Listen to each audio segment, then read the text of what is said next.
Second engrossed, second substitute, Senate Bill 5536. Clerk will read.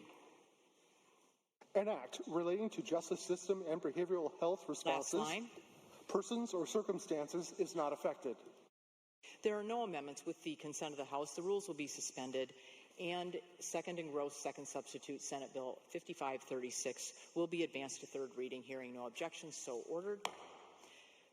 Second engrossed, second substitute, Senate Bill 5536 on third reading and final passage. Remarks. The good member from the 45th District, Representative Goodman. Thank you very much, Madam Speaker. I rise again to support legislation to address the issue of possession and use of prohibited substances. This bill is the product of intense negotiations between both caucuses, both chambers.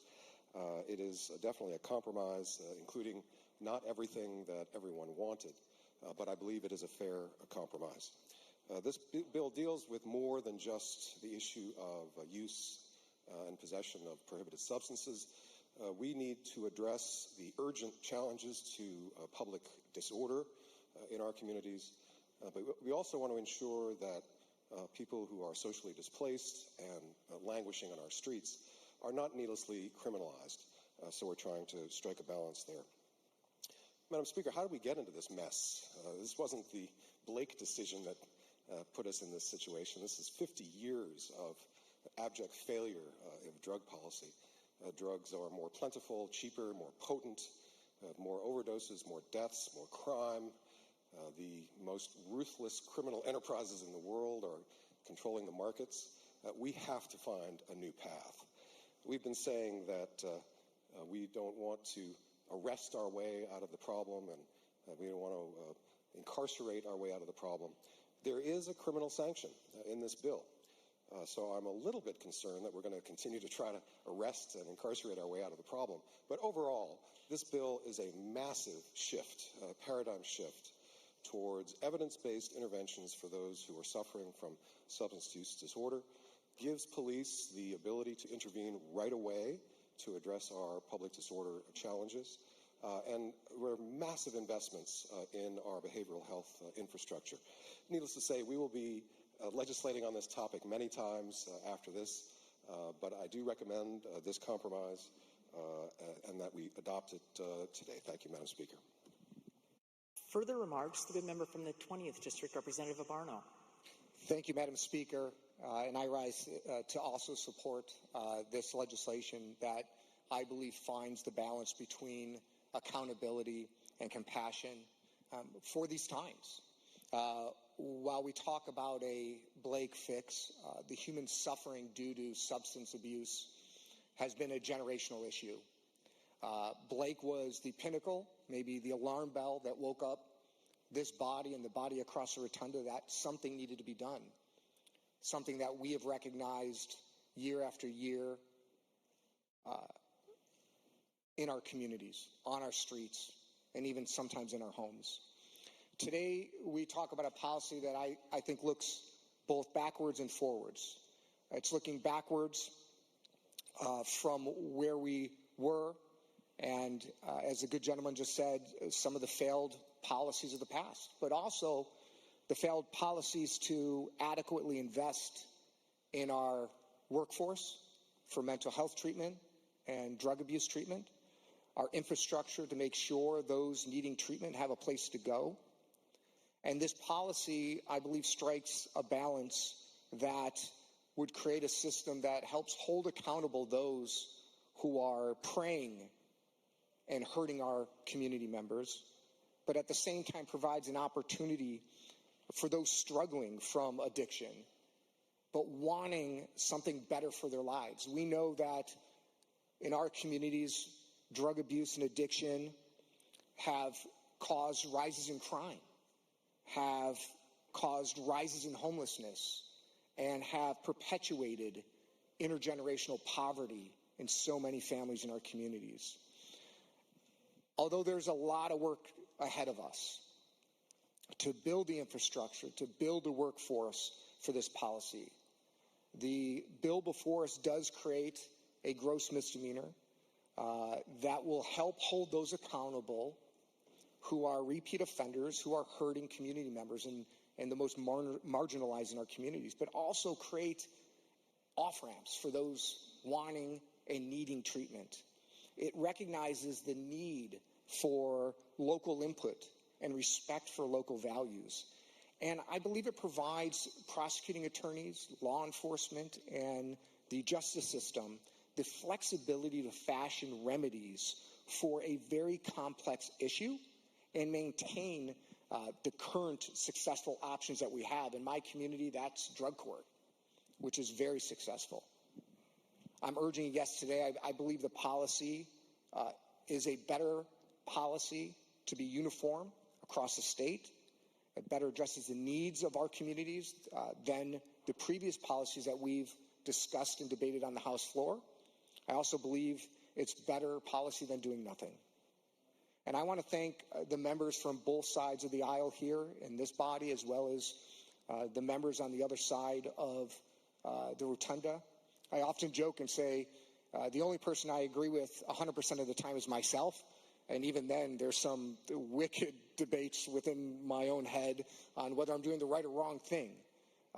I don't believe any policy necessarily is perfect, but I do think that there's enough flexibility that our communities can fashion remedies, our court system and our treatment providers can fashion remedies that address the needs of our local community.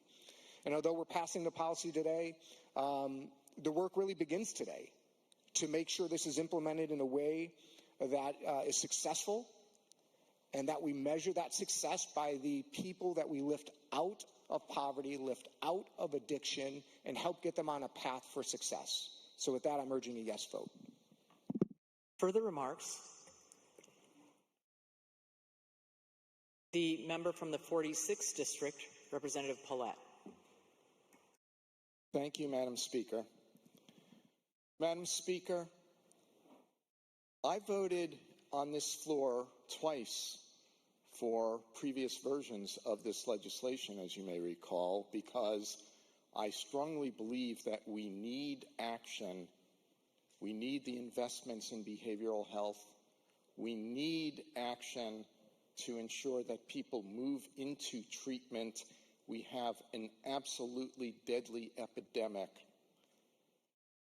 However, with a heavy heart, I have had to feel like I must switch to a nay vote today because the prior versions ensured that every person who is arrested for possession had a right to diversion and treatment, and we heard how much this body and the body across the rotunda believes in investing and offering that opportunity for treatment. But in today's legislation, prosecutors will not have to agree to diversion. And who will they not agree to diversion for? The defendants will not look like me. They will be black. The defendants will be brown. They will be Native American. They will be poor. And the prosecutors will leverage that threat into defendants pleading guilty on other crimes, and they will leverage that threat into pushing people into incarceration instead of treatment, where we know harm is increased and not reduced. Now, there are constitutional limits on the discretion of a prosecutor, but they are untested. And today I rise and say, we will be watching you.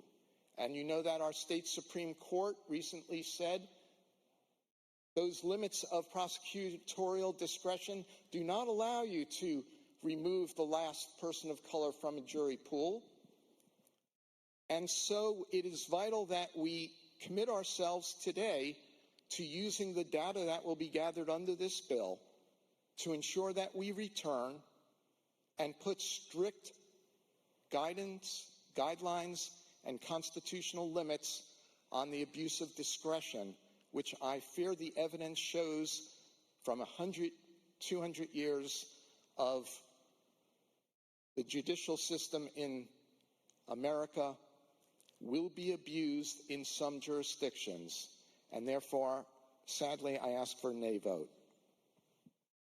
Further remarks? The good member from the 6th District, Representative Graham. Thank you, Madam Speaker. I just want to first start out by saying I am so grateful for all of the members that came together to work on a solution, and, with the full understanding that neither side is 100% happy with the result.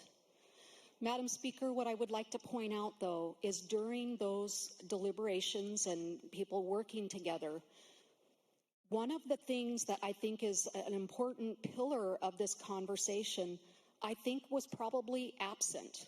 It certainly has been so far from conversation that I've heard.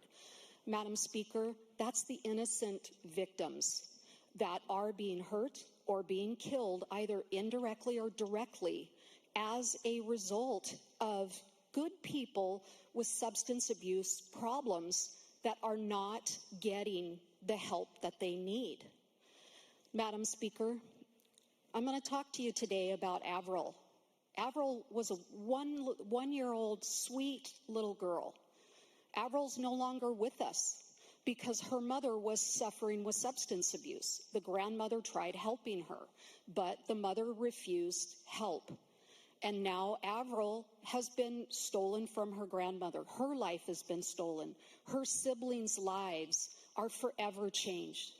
Madam Speaker, I am rising also to represent the many families in Spokane, in which I hail from, who sadly are losing their family members daily, permanently.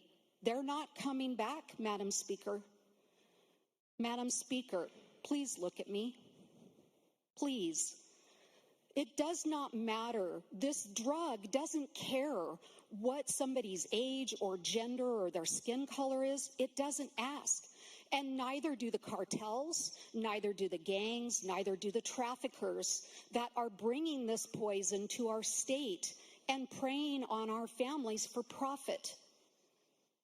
Madam Speaker, our children are watching.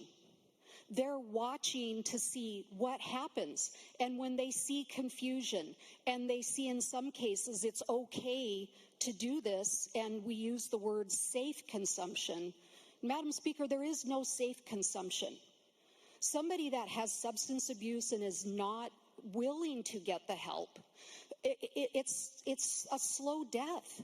And it is a death for the families that love them, that are watching them suffer, because their hands are also tied as parents when it comes to either mental health care or substance abuse, trying to help those children when our law says, no, parents, you don't have the right to intervene and do what you feel is best for your child. And Madam Speaker, I come from that, from experience. I have a son that struggled with this. And as easy as it would have been, for us not to want to see our son fall flat on his face and fail, so we would do everything we can to make that not happen. Madam Speaker, we were the younger of the group of many families in which we saw the parents do that. They stepped up trying to stop their child from failing. The child didn't get the help that they needed, and their children are dead, Madam Speaker. I'm happy to tell you today that my child is alive.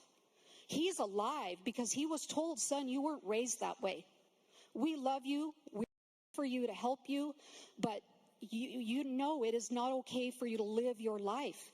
He has 3 kids now that he has adopted. And those 3 kids came from another father struggling with substance abuse.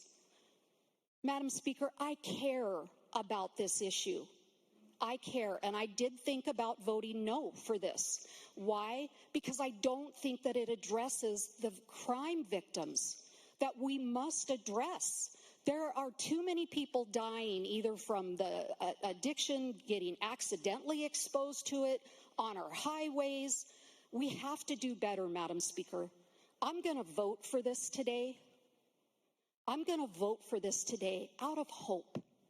out of hope that we will come back together and we will continue looking at the really tough issues.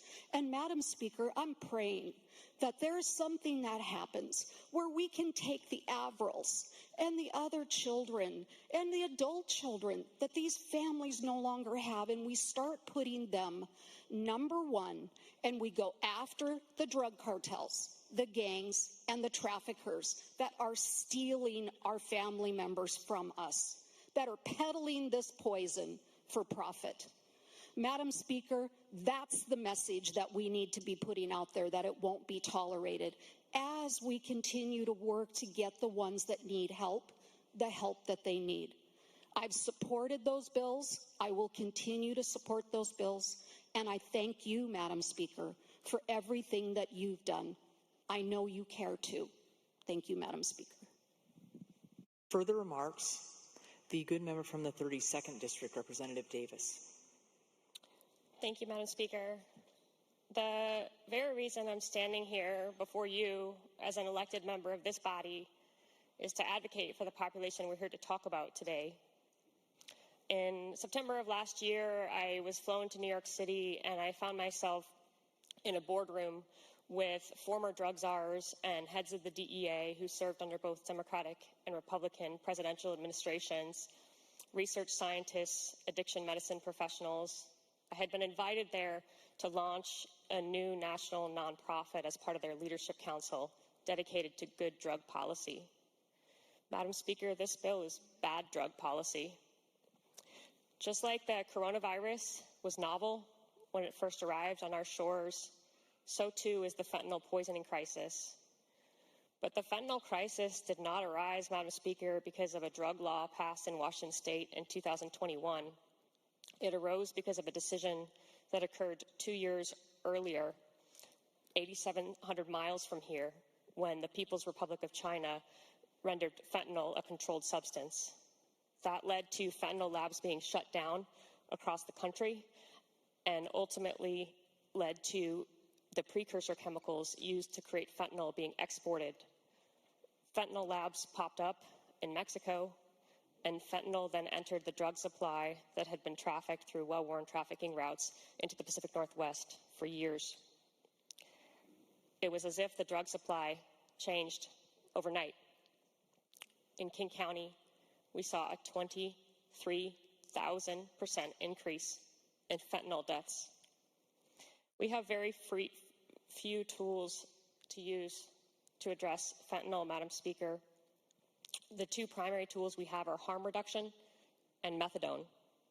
And unfortunately, the bill before us takes these tools and neutralizes them and renders them entirely impossible to effectuate. Our first line of defense against fentanyl is harm reduction. Harm reduction programs have existed for decades, but they've taken on unique significance because fentanyl is uniquely deadly. Harm reduction programs operate on the premise that human lives are worth saving. The entire essence of harm reduction is about forging meaningful relationships with individuals who haven't been engaged in relationship for a very long time. You see, addiction is a disease of isolation and shame. Harm reduction is about getting to know a person, learning their story, sitting with them, and holding their dark and their light at the same time. It's about taking a person by the hand on their very worst day and helping them imagine a life wholly distinct from the one they've been living. Harm reduction programs meet people where they are, but they don't leave people where they are. No one can recover if they're dead, Madam Speaker. Today's drug supply is so fatal that we've got to invest in measures to preserve life long enough so people can have a chance to find the miracle of recovery. This body so values human life that we have passed legislation off this floor to expand access to screening for different types of cancers, water safety measures to prevent drowning, and scores of other bills to preserve and protect life. In March of 2020, in my legislative district, in the city where I live, on a soccer field where I used to play, there was a field hospital that was erected to save lives from the deadly COVID pandemic. No NIMBY groups came out to protest. No local ordinances shut it down. The public health community responded with urgency to save lives. This bill does the opposite. It politicizes essential services and allows life-saving care to be governed by politicians. The second tool we have to combat fentanyl is methadone. There are just 3 classes of medications used to treat opioid use disorder: antagonists, partial agonists, and full agonists. Methadone is a full agonist. That means that it wholly binds to the opioid receptor in a person's brain. By contrast, Suboxone is a partial agonist. Suboxone does not satiate the opioid receptors the way that methadone does, nor does it quell the severe withdrawal symptoms or cravings the way that methadone does. We are finding that many individuals who are using fentanyl are unable to successfully induce and maintain on Suboxone, even at the highest doses. It's just not potent enough. It's like trying to dump a bucket of water on a forest fire. So that leaves us with methadone. Methadone is so highly regulated by the DEA that it can only be dispensed at opioid treatment programs, or OTPs. 2/3 of Washington counties have no OTP. So what that means is that the constituents of my friends across the aisle, many of them live in communities that are awash in fentanyl but have no treatment for fentanyl. This bill preserves the archaic mechanism of media alerts when trying to cite an opioid treatment program. Make no mistake, these media notices are not innocuous.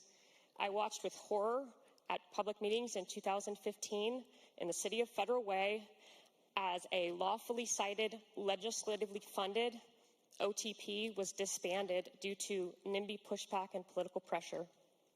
Media notices also prompt NIMBY lawsuits, which can delay facilities for decades or for years. In addition to hamstringing our ability to use the only tools we have to combat the fentanyl crisis, this bill upholds the flawed notion that we can punish people into recovery. People don't use drugs because they haven't been to jail enough, Madam Speaker. People use drugs because they wake up every day to a life they don't want to be living anymore. An existence so intolerable that the only conceivable option is to numb themselves into oblivion. People don't recover when we handcuff them. They recover when they have exposure to the tiniest glimmer of hope. People don't recover when we dress them in jumpsuits. They recover when they have a profound encounter with kindness and mercy. People don't recover when we call them offender. They recover when we call them by their name. People don't recover when we put them in cages. They recover when they experience what it means to be both deeply known and deeply loved. Multiple times a day in the state, it happens. Another heart stops beating. Lungs stop breathing. Another fatal overdose. That life belonged to somebody. Somebody's dad. Somebody's daughter.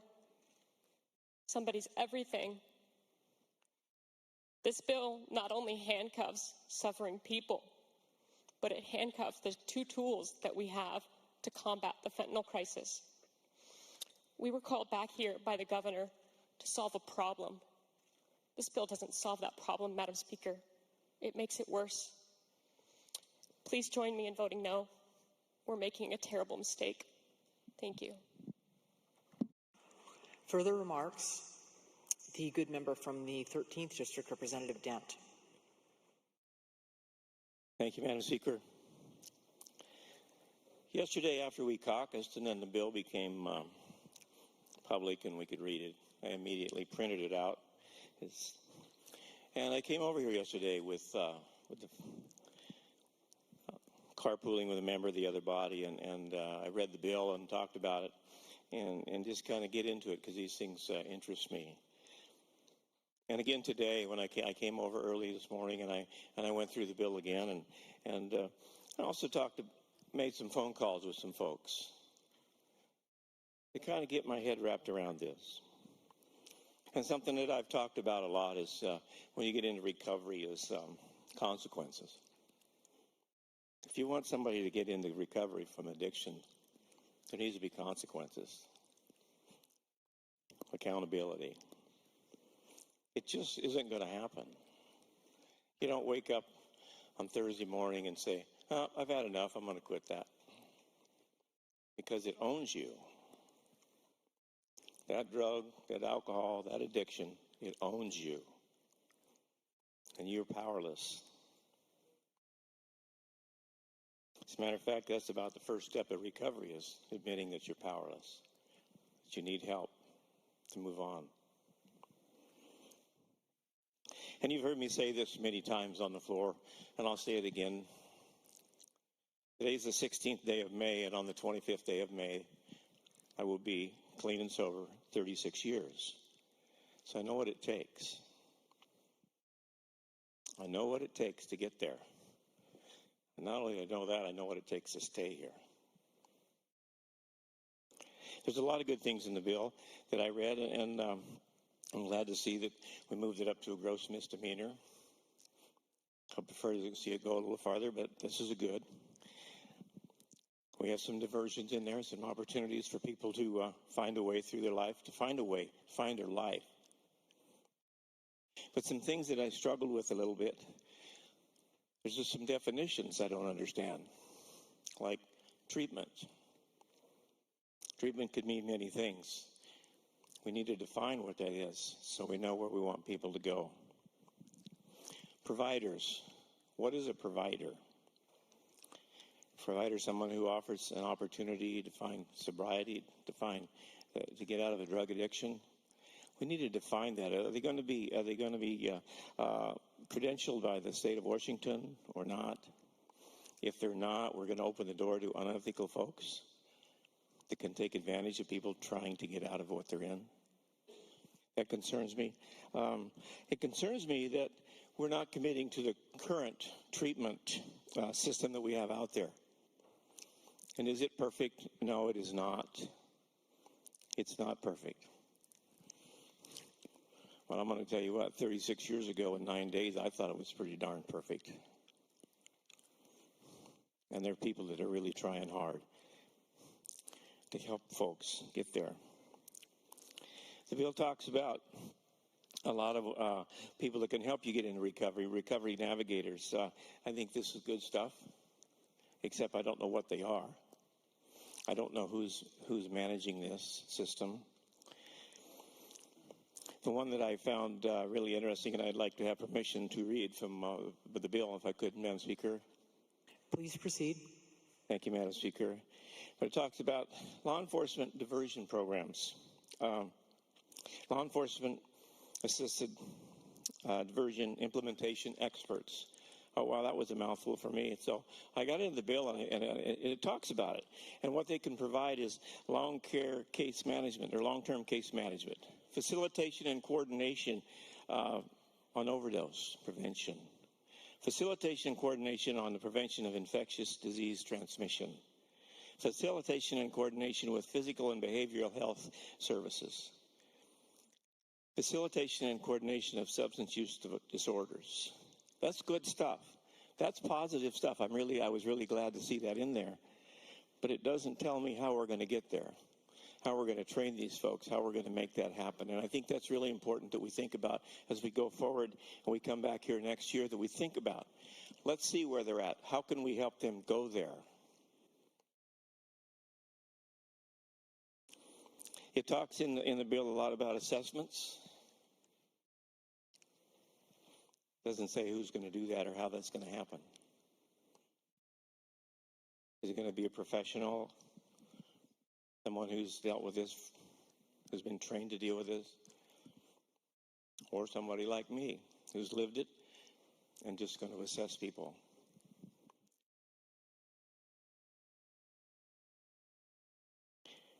There's another part in here that concerned me some was I'd like to read from the bill again, if I might, Madam Speaker. Please proceed. The authority, and like I say, I'm not quite sure who that is, but in the bill it says the authority, in consultation with the Department of Children, Youth, and Families, shall develop a training for parents of adolescents and transition-age youth with substance use disorders. I like the sound of that. I really do. And it goes on to say, this is some of the training you're going to do. Science and education related to substance use disorders. Adaptive and functional communication strategies with a loved one about their substance use disorder. Self-care and means of obtaining support. Means to obtain opioid overdose reversal medication. And suicide prevention. And then the authority and the Department of Children, Youth, and Families shall make this training publicly available, and the Department of Children, Youth, and Families must promote the training to licensed foster parents and caregivers. And that really speaks to me as a former foster parent.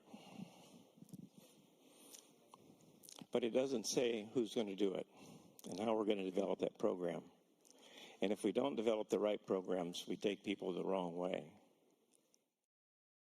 And that concerns me.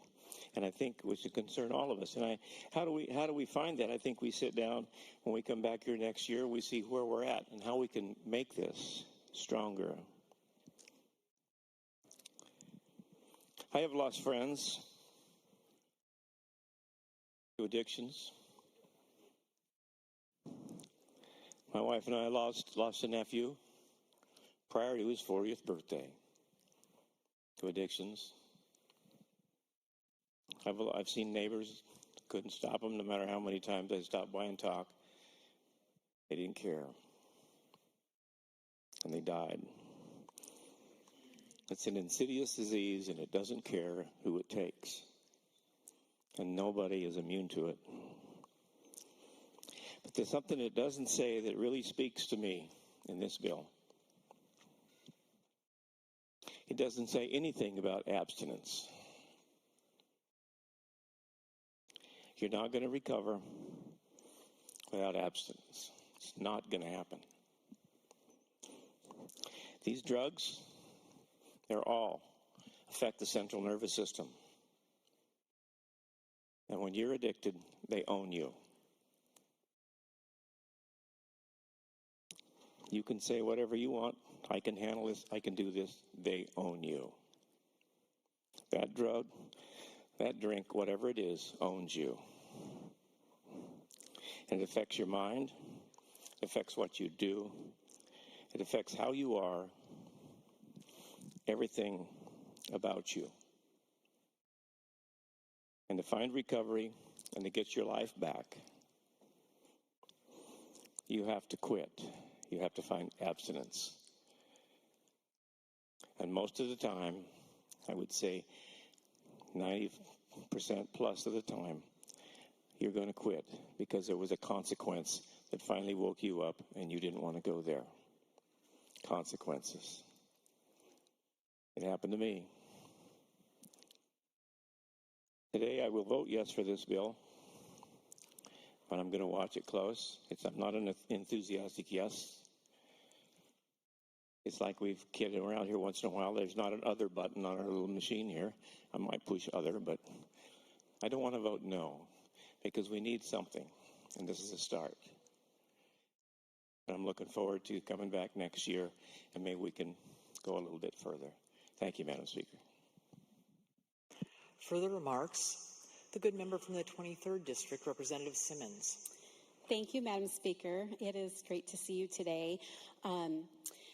The Blake decision has been really difficult for me, and I'm so glad that I'm not the only person who is recovering loudly in our legislature today. But I was a brand new legislator my very first session, a month into it, and the Blake decision was released. And they actually cited to my law school, Yale Law School review article in their decision around the collateral consequences of a conviction. And many of you know, that I have worked on the collateral consequences for so long because when people do get into recovery, it's really hard to find housing, to volunteer in your kids' school, to find employment. And so I'm really glad that we have made a lot of progress in the last 2 years since the Blake decision, and that we are not creating another felony, which carries with it so many devastating impacts for years. When we left on Sine Die, it was really hard for a lot of us.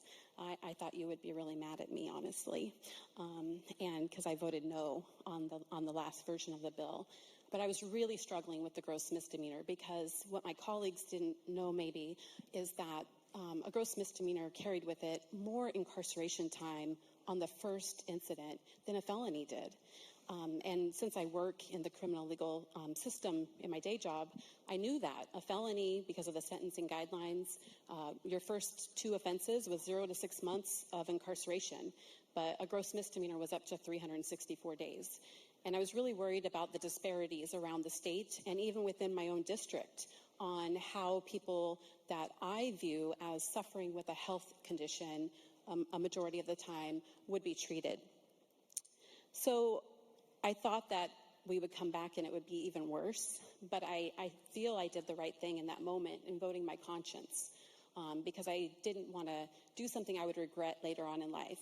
I am contacted by so many legislators and judges that have regrets over ways that they created crimes or long sentences in the past, and have asked me to lead on reforms to undo some of that. And I didn't want to be in that position. And today it's really hard to vote for this bill. I am going to vote yes today. And it's been really hard to get to this point where I can. But what I want to say is I'm really grateful for you and for the negotiators from all 4 caucuses for reducing the amount of incarceration and listening, and for coming up with something that is not perfect. And it's never going to be perfect. We haven't just been dealing with this for 50 years. We've been dealing with this issue for centuries. If you look at the prohibition on alcohol, I can tell you that alcohol has horrible impacts to some people. My mother is dying from chronic liver failure because of her alcoholism. And, you know, she's been drinking her whole life. And that's what led to me not being protected and nurtured as a child. And in positions where I was sexually abused and trafficked and then living homeless. And that's why I ended up on drugs. And so, but alcohol is not treated the same way as my drug of choice was. And so it's really confusing, all of this, really, to tell you the truth. I don't think that we're ever going to get it right, because lots of smart people have tried for years. But I will say that this bill, at least, is a step in reducing, from the last version we saw, reducing the punishment part. And what it does is it makes a lot of investments, what I'm really happy about. I personally would like to get to a place where we can decriminalize drugs. That's my personal goals. But I also am pragmatic, and I also don't represent myself. I represent a district. And I've been talking to my tribes, I've been talking to my law enforcement, my prosecutors, to behavioral health agencies. Over the last 3 weeks since we left, I've talked to so many people, statewide and in my district, and they're saying we need something, and we need more resources. And if you'll allow me to read one thing. Please proceed. Thank you, Madam Speaker. One thing I'm really happy about is that this provides money for the Department of Health to create rules related to mobile medication units. We do need mobile medication units. The best treatment for fentanyl is medication, and we need more of that. We also have $5 million for the Arrest and Jail Alternatives Program, $5 million for LEAD, $9 million for public defense, $3 million for youth shelters, $7.5 million for housing vouchers, and $3.8 million more for mobile methadone units. All of the, and there's so many more things. And this is what I'm hoping will help. This is what I'm hoping is going to help individuals. And also I want to say, I did talk to my prosecutor last night, and he said, we know in the bill that we're going to collect data, and you're going to check and see if we are using our discretion in the way that you have given it to us for good. And if there's disparities, we know we're going to be called out. And believe me, there's enough eyes on that I really believe that prosecutors want to do the right thing, and they know that we have spoken now. And what we are saying is that we want you to divert as many people as possible to a recovery navigator, which is a person with lived experience who is going to love people until they can love themselves. And I know that's what works. I know that firsthand. People need connection to trusting people that they can be vulnerable with, that they can share their past traumas with, that they don't have to be judged by. And that's how they actually get into recovery. So coupled with the infrastructure we're building across the state with the recovery navigators and the LEAD program and all of these investments, I am voting yes today.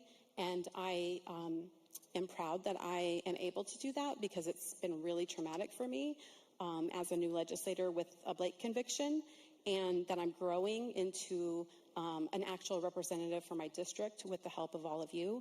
And I know that you're going to stand with me and continue to monitor this and tweak it and continue to invest in harm reduction. So thank you so much, and I'm encouraging you to vote yes too.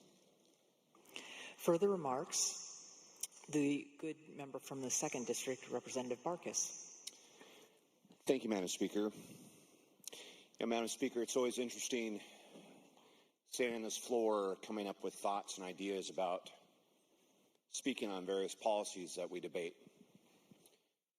And today it is even more evident to me, and I think to many of the members, how diverse this body is and how much lived experience many of us bring to this body.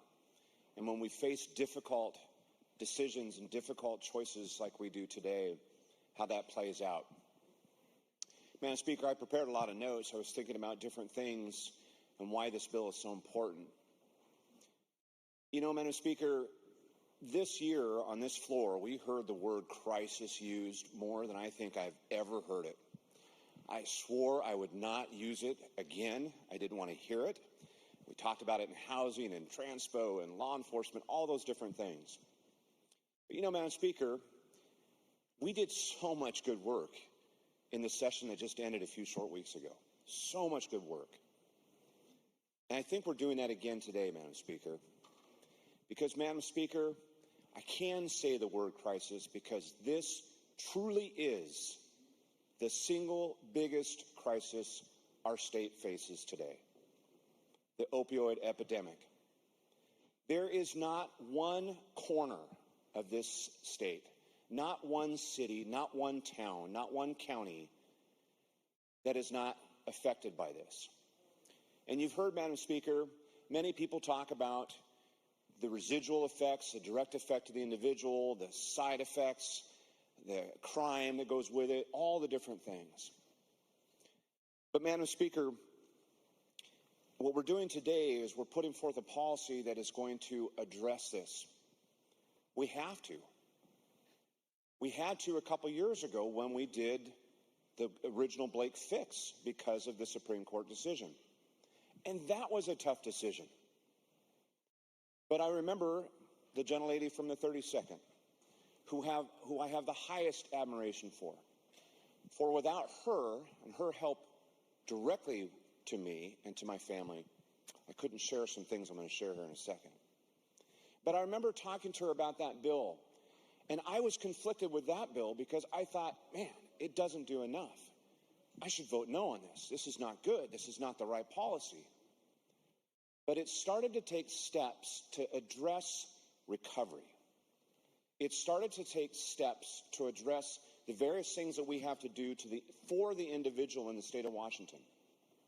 And we can talk about crime, we can talk about the things that are so important, and I'm glad to see them in this bill, because I think that that is a pathway, just like so many others, to help people. And if we don't do and take these steps, Madam Speaker, we're going to continue down the road that we are on today. And Madam Speaker, I can stand here too as one with lived experience. Madam Speaker, I spent years dealing with my son. I've shared it on the floor of this House. I talked about the devil that is heroin and opioids and the addiction and how it rips through a family and the sleepless nights and all of the various things that I dealt with. But, Madam Speaker, I can stand here today and tell you that hope is real. Recovery happens. Restoration exists. My son is doing phenomenal, Madam Speaker. 3 years. And, Madam Speaker, if it wasn't for treatment, if it wasn't for recovery housing, if it wasn't for Suboxone and medicated treatment, he wouldn't be here, Madam Speaker, after so many times. And, Madam Speaker, I just got to spend vacation with him after session for the first time in 10 years. And I can't tell you what a blessing it was. And, Madam Speaker, I share that today because I want this body to know that the steps that we're going to take in this bill, although the beginning steps, will help other people live what I am living today. Because, Madam Speaker, if we do nothing, the problem continues. Madam Speaker, you heard already quoted some of the things this does around recovery. And the good gentleman behind me who said all the different things that are in there are part of that programs. But, Madam Speaker, we are investing significant resources, significant dollars into recovery. Madam Speaker, the 15 million used for housing vouchers, the 8 million, I believe it is, Madam Speaker, that will be used for recovery housing directly is such a critical component. Such a critical component, because once we interact with these people, once we help them find that path into recovery, you have to have the backside. If we don't do that, the recidivism is huge. It just keeps going. Madam Speaker, this bill has many components in it that we've heard people agree with and they disagree with. Madam Speaker, today I feel that I agree with more than I disagree. Madam Speaker, I'll be voting yes today because I believe that we must take the steps necessary to right the ship. We must stop this epidemic in every way we can, every means possible, using law enforcement, using recovery, using medicated treatment, using whatever tool, whatever it takes. And this is a start. Madam Speaker, I don't think this is the last time we're going to talk about this on the floor of the House. I think that we will continue to build upon this. And we will do what we do as a body. We will recognize when we've done good policy, and we will praise that, and we will continue to build upon it. We will recognize when we've done policy that maybe didn't work out as well as we had intended, and we will work to fix it. Madam Speaker, I think today the reason we are here, and history will show, that we are taking steps to get on the right path, to end this epidemic, to restore our cities, to restore families, to help individuals, and to restore our state from the scourge that is the opioid epidemic. I encourage a vote of yes today, Madam Speaker. Thank you. Further remarks? The good member from the 11th District, Representative Hackney. Thank you, Madam Speaker. I'd like to thank the good gentleman from the 2nd District for sharing his story and his wisdom. Madam Speaker, this bill represents a tough compromise on a tough issue. And as Neil Young has sung, I've seen the needle and the damage done. As a former federal prosecutor, I have personally witnessed how addiction has destroyed families and communities. That's why it's important, Madam Speaker, that the bill before you is a bipartisan bill. And to get a bipartisan bill, we had to listen to both behavioral health specialists as well as police, prosecutors, and Washington cities. And the latter stakeholders informed us that the language on public use posed a risk using the standard tools of statutory interpretation that the public use could not be charged by prosecutors. So the parties did what legislators do. They came together and they found compromise language that was acceptable to both sides of the aisle and to many of the key stakeholders engaged in this issue. And Madam Speaker, even if this bill is passed today, I think you know that we are not done with this subject. So importantly, this bill also provides for the collection of data, objective collection of data, a comprehensive set of data that will inform this body in future sessions on the intelligence of the compromises we've made and the investments that we've made. Madam Speaker, because this is a smart compromise bill that provides for data collection that will inform us in the future, I urge you to vote yes on this important bill. Further remarks, the good member from the 18th District, Representative Cheney. Thank you, Madam Speaker. Rising today to urge a yes vote on this bill. Madam Speaker, you and I have spoke before about my work in the drug courts and in the mental health courts. Madam Speaker, if you haven't been to a drug court graduation, I would encourage you to go. It is such an opportunity to see people who are working hard. I realize it's a continual struggle, but working hard to get past that first stage through the drug court, staying clean, staying sober. And Madam Speaker, that requires sometimes a little bit of accountability by a prosecutor. Maybe it's that extra few days of work crew because you're showing up late to your treatments. Maybe it's a few days in jail because you've used substances again and you need to be, for the safety of the community, put in for a few days. But it requires a team approach. It requires a social worker, a defense attorney, a judge, a prosecutor, with the shared goal of getting those individuals clean and sober, Madam Speaker. And I urge a yes vote on this bill because I think this comes closer to striking the right balance between accountability in our communities, but also significant investments in treatment resources so that we can get those folks permanently clean and sober, or at least surround them with the tools to continue on their path to sobriety. Madam Speaker, oftentimes there's no perfect bill, and I suspect we're going to hear back from the court systems in about a year that we need to make some tweaks to this. Well, that's okay. It's a big bill and a big topic. But let's do what we can today to make those investments, put the accountability in place for those folks who need it most, urging a yes vote on this bill. Thank you. Further remarks, the good member from the 44th District, Representative Berg. Thank you, Madam Speaker. Madam Speaker, addiction is a problem for every city, community, and family. No one is immune to it, and all of us are hurt by the problems of addiction. Some of us feel it in our bones, broken bones, bones damaged by the consequences of addiction.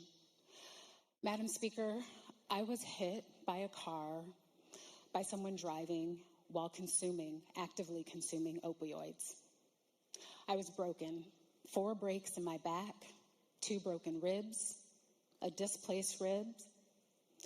I was bruised and broken from head to toe.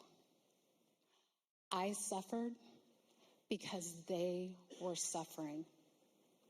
Madam Speaker, this is a common occurrence. It's a common occurrence in my district, and this type of damage happens every day. You can see it on local streets, not just in my district, but across our state. This bill is a solution. It's a solution for our cities, our communities, our families. It's a hard-fought compromise for a really, really hard issue. It's a compromise that will help my local cities and my county tackle the issue of addiction.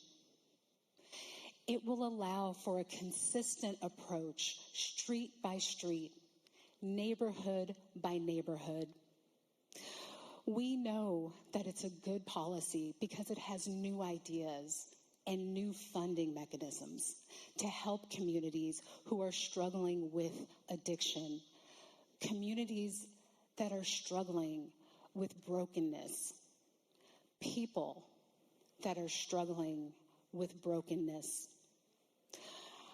Our cities, our families, our communities deserve a consistent policy to help us heal from the brokenness. Madam Speaker, I am asking for a yes vote on this bill today. Further remarks, the member from the 19th District, Representative Walsh. Thank you, Madam Speaker. This bill is an improvement, but it's not enough. I'm voting no, and I'm asking you to vote no. Madam Speaker, when you consider this bill, this proposal, I would ask you to look at three things. The first is the State v. Blake decision from our state Supreme Court that got us to this place. In State v. Blake, our state's high court told us that it was the matter of scienter, of knowing, that was at issue in its consideration of our laws about the illegal possession and use of hard drugs. Now, the state Supreme Court told us, Madam Speaker, that it was that knowingness, knowing possession, that was the issue and the fault in our existing statute, and that if we repaired our existing law by inserting knowingly or knowing in the right spots, that the law as it stood would be constitutional. So, Madam Speaker, I believe the right response to the state Supreme Court's instruction and opinion and advice there was to do as they suggested. Instead, Madam Speaker, we have used their suggestion and their opinion about the constitutionality of our drug laws to open up our drug laws to a broad, wide, deep consideration of many issues. And Madam Speaker, I think that's why we have struggled to find the right Blake fix. We are adding more points in public policy than the state Supreme Court suggested that we deal with in remedying the issues it raised in State v. Blake. So, Madam Speaker, we need to return our focus to that matter of knowingly. And I think the proper response would be to restore our drug laws as they were pre-Blake, with the addition of knowingly as appropriate. The second spot, the second issue, the second group I would recommend that you consider when voting no on this bill would be to talk to frontline law enforcement. My law enforcement in my part of the state has made it clear that our laws, our public policy strategies have been a failure because they have lacked clarity, they have lacked certainty, and they have lacked strength. What we need in our state to effectively combat this scourge of opioid use, of illegal opioid use, has been that lack of clarity. What we need is clear, strong language for everyone, Madam Speaker, not just for the user, not just for the frontline cop, but for everyone.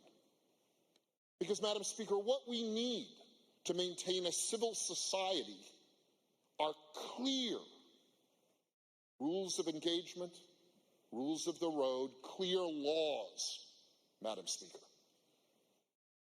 The third consideration I would ask you to make when you vote no is the experience of users, both former and current. I've spoken with both from my area, Madam Speaker, and what they tell me is this, that opioid addiction is a powerful thing, and the only way to get through it, to get past it, to get over it, is for there to be powerful consequences. And that, Madam Speaker, is something we don't see, not just in this policy, not just in this proposal, but in our public policy in general about illegal drug use. I've spoken not just to recovering addicts, Madam Speaker. I've spoken to active users, and they have an interesting fatalism about what they're doing. They will acknowledge, the honest ones will acknowledge that they're slowly killing themselves, that this is a form of suicide. They know that, and yet they don't feel it in their bones, broken or not, that what they're doing has consequences not only to themselves, Madam Speaker, but to others, to children, to teenage kids, to other adults in their communities. We need to reestablish their connection to the other people who live where they live and the consequences, as we've heard, of their actions. Madam Speaker, aside from, I believe, needing to make the consequence for illegal use and possession a Class C felony, as it was before the Blake decision, I'm also concerned in this proposal about the loose language around some of these new residences, housing arrangements, hubs they're called in some of the sections, that in these places, children may be present. Now, we have improved some of that language from earlier versions of this proposal. Nevertheless, the language in this proposal still leaves open the possibility that a minor child may go into a living arrangement or even a temporary safe space and watch his or her parent or family member use illegally opioids. Madam Speaker, we have to draw the line on this. We have to make it that this often intergenerational problem of opioid addiction stops. We cannot enable that. We cannot empower that to continue. Madam Speaker, I am encouraged, in fact, by some of the users I've spoken with. They sometimes have the keenest and clearest understanding of what they're doing, not only that it will kill them, but what it will take to get away from that. And one of the things one of the users told me is you can't push a string. And I understand that that's a term often used in recovery. It's a good way to think of this issue. You can't push a string. And what this policy tries to do too much is push a string. Madam Speaker, people are moral creatures. They are intelligent creatures. They are thinking creatures. Even in their pain, even in their disassociation, they're still thinking and moral creatures. Ultimately, we need to encourage their agency so that they will make the best choices for themselves and the kids and the teenagers and their neighbors and everywhere they live. And we can do much better in that end than this policy will do. You can't push a string, Madam Speaker. You can only pull it through hell.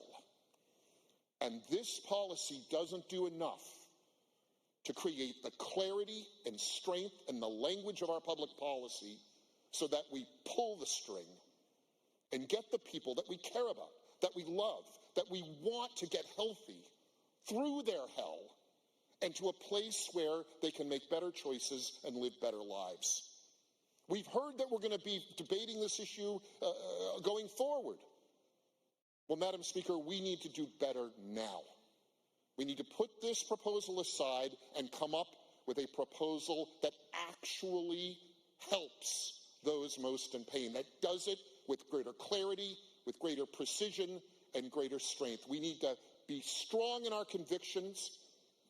We need to be compassionate toward those who are suffering, but we need to give them a clearly delineated path to a better life. This bill isn't clear enough. This proposal isn't strong enough. This proposal doesn't do enough. We need to do more, Madam Speaker.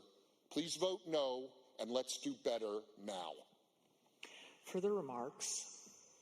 The good member from the 47th District, Representative Stearns. Thank you, Madam Speaker. Good to see you again. Although, since we last saw each other, I had to attend a funeral for my nephew. Richie was just in his mid-20s, and he passed away way too young. He overdosed. It's something that so many families, so many parents, so many among us here, we don't know what's happening to our kids. Are they going to be safe today? Are they going to be safe tomorrow? And at the funeral, his friends, he had been in and out of recovery, and his friends from his recovery house, they talked about, his love of cars. My daughter and our kids and our nieces all talked about him, and they worked on their cars together. They loved pit bulls, and it was really something just to hear all about how much life he had, and then it was just gone in an instant. He was on his way to recovery. He had just booked another. He was about to enter residential treatment, and he just didn't make it.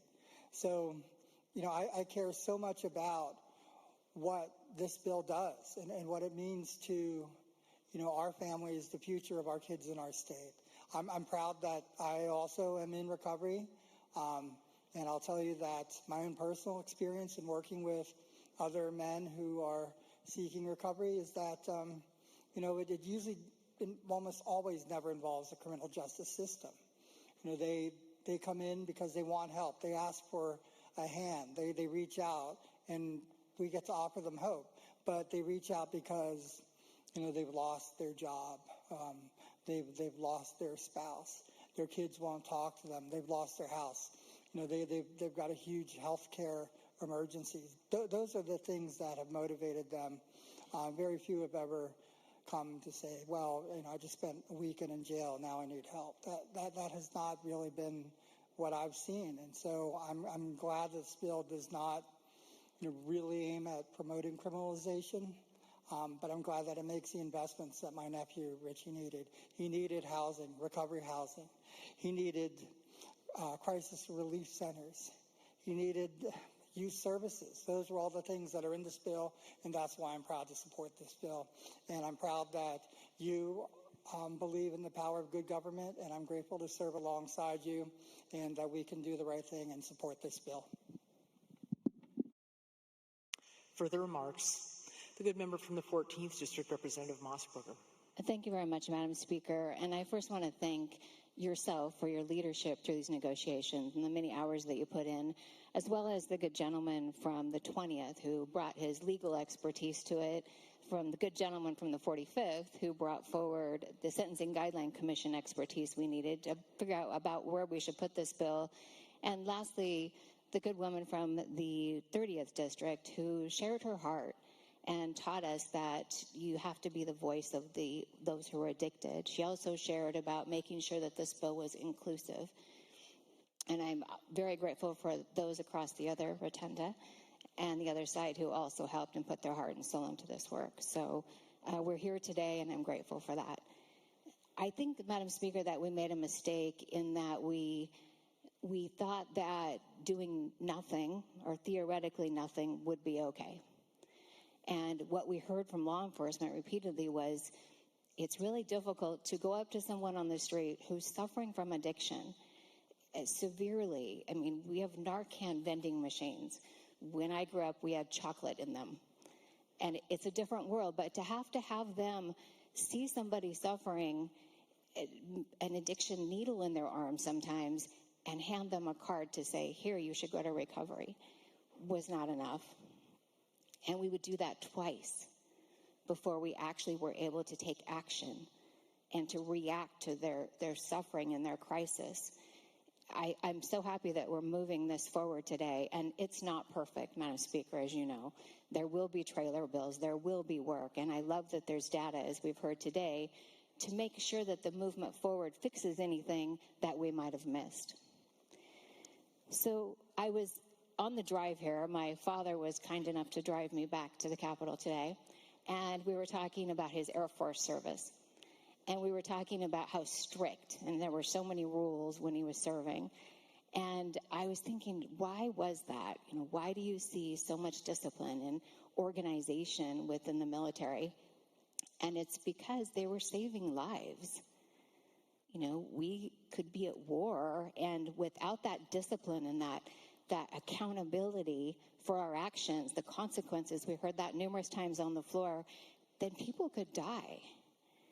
And he's grateful for that discipline. I wasn't as grateful growing up as a teenager, but I understand it now. And Madam Speaker, those who are addicted are at war. They're dying. They're losing their families. Their health is deteriorating, sometimes to a point that they can't go back and live a happy, healthy life again. And I find the nexus between the military rules and the rules that we have to set for those people who are under addiction. Their mind is not working clearly, and we hand them a card. We can't do that. And so I think in this bill, we're able to set the rules, and we're able to say, hey, you have to make this decision. We're going to make it for you, because under the state of addiction, you're not able to make it yourself. You're not capable of deciding what's good for you. We're asking them, should I go to jail? Should I go to diversion and be treated? Or should I just get high? And the drug, as you heard from people who were brave enough and strong enough to tell their story, the drug owns them. They're not capable. So we as legislators and families have to make that decision. I'm grateful that this bill has a gross misdemeanor. It also allows the statute of limitations to go long enough so that we can make sure that we get action and it doesn't get stuck in our court system. I also want to share that the good gentlewoman from the 32nd taught me something this legislative session. She was kind enough to go to lunch, and I asked her, I said, so explain drug addiction to me. Explain what we need to do. What can we do to make this better? And an hour lunch, the biggest takeaway was that she said the most heartbreaking moments when you talk to someone who's addicted and you ask them, why are you using? You've lost your family. You're losing so many things in life. Why? And she told me that they've answered often that they're not worthy of recovery. And I mean, that sticks with me, and that drives me to do this passion and go through negotiations and make this right. So I'm grateful this bill is here for us to make it right. There should be no shame. I also learned from the gentlelady from the 30th that we can't stigmatize people with addiction. It only harms them more. And we all have a chance every day to begin again. One of my favorite lines is, today is the first day of the rest of your life. And I feel like that should be in every recovery center. And it's okay to fail. We fail on the floor. I fail on the floor. I learn something new every day. But we get back up and we try it again, and we have a new day and a new chance, and we have hope. I think that's really important. And then I think lastly, President Roosevelt, he said, if you believe, then you're halfway there. And I think, Madam Speaker, we have to believe for some people that we are privileged and honored to serve. We have to believe for our family members when they don't believe. And so for that reason, I simply ask you to understand this bill isn't perfect, and we're going to make it perfect. We're going to keep driving forward and trying to teach those people who are addicted that you do matter. Your life matters, and you are worth 100% of getting better. And if you fail that day, we're going to help you. We're going to believe in you the next day. So thank you for being here. Thank you, all of everyone who's in this room, for being here and for making this right. And I ask you to believe for those who don't believe anymore with me today and vote yes. Further remarks? The good member from the 30th District, Representative Taylor. Thank you, Madam Speaker. This bill has been in process for a very long time. And before I get into my remarks, I just want to acknowledge the staff who have been diligently working on our behalf to help us craft policy. I'll start with our nonpartisan staff, Corey Patton, and then, of course, from the House Democrat side, Eric Kiffey, Rashi Gupta, Mary Claxton, Dominic Myers, and others who have helped us craft this policy. And of course, I acknowledge the Republican support that you received as well. I don't get to navigate your staff as well. But I know that we are all really invested, Madam Speaker. There you are. Really invested in ensuring we have the best possible solution with the resources, the time, and the information known to us right now. That stakeholders have reached out to us early on, often, loudly, quietly, and thoroughly. I will acknowledge that this bill is comprehensive. We were tasked with a item to address mens rea in a bill, knowingly.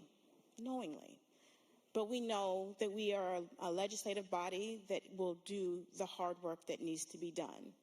We're going to the root causes, and we're addressing our public health crisis with interventions that we have available and some that are not quite available, and we're making those investments.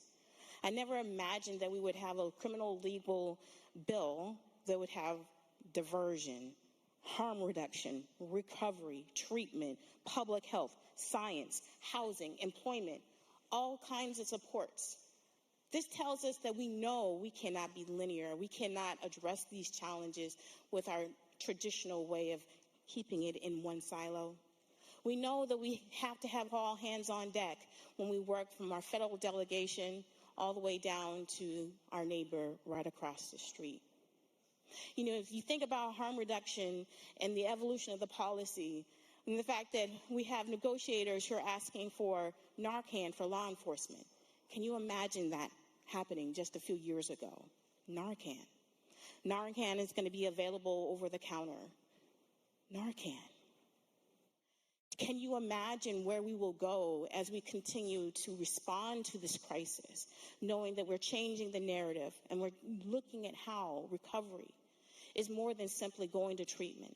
Recovery is how we treat each other, how we support our family members who are suffering, and some of them who are not here today. How we know that some of our family members who are suffering and cause harm to others. Madam Speaker, I'm a person who had an intimate partner who had a substance use disorder. And I have gone and done everything I could at that time, and it was 20 years ago. It has affected me to this day. I imagine how others who feel like all hope is lost, I must have the boundaries and set them off into the community and let them handle it. They can no longer come home. Imagine you coming home and all of your groceries are stolen, your television, this is your life you're getting started and you barely have anything because the addiction is so real. Imagine how we can address this challenge in a different way. And that we know that folks are looking to us. And they know we're going to have difficulties with difference of opinion on strategies. But I know every single one of us are committed. Every single one of us wants to see a better community. We're committed. Every single one of us knows that we are all in this together. That we can create a different life for our neighbors, for our family, for ourselves. That we could sit here with lived experience as someone who's had family or actually suffered through substance use disorder. But we know we are dedicated and we will come back tomorrow and the day after and the day after, and we will continue to get it right. Thank you, Madam Speaker. Further remarks? Seeing none, the question before the House is final passage of second engrossed second substitute Senate Bill 5536. The Speaker is about to start the roll call machine. The Speaker has started the roll call machine.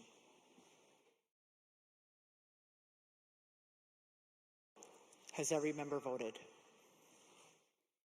Representative Christian, Representative Corey, Representative Entman, Representative Reeves. Representative Christian. Representative Reeves, would you like to vote orally? Yes. How do you vote, Representative Reeves? Reeves votes aye. Representative Reeves, you have voted yes. Does any member wish to change their vote? The Speaker is about to lock the roll call machine. The Speaker has locked the roll call machine. Will the clerk please announce the vote? Madam Speaker, there are 83 yeas, 13 nays, 2 excused.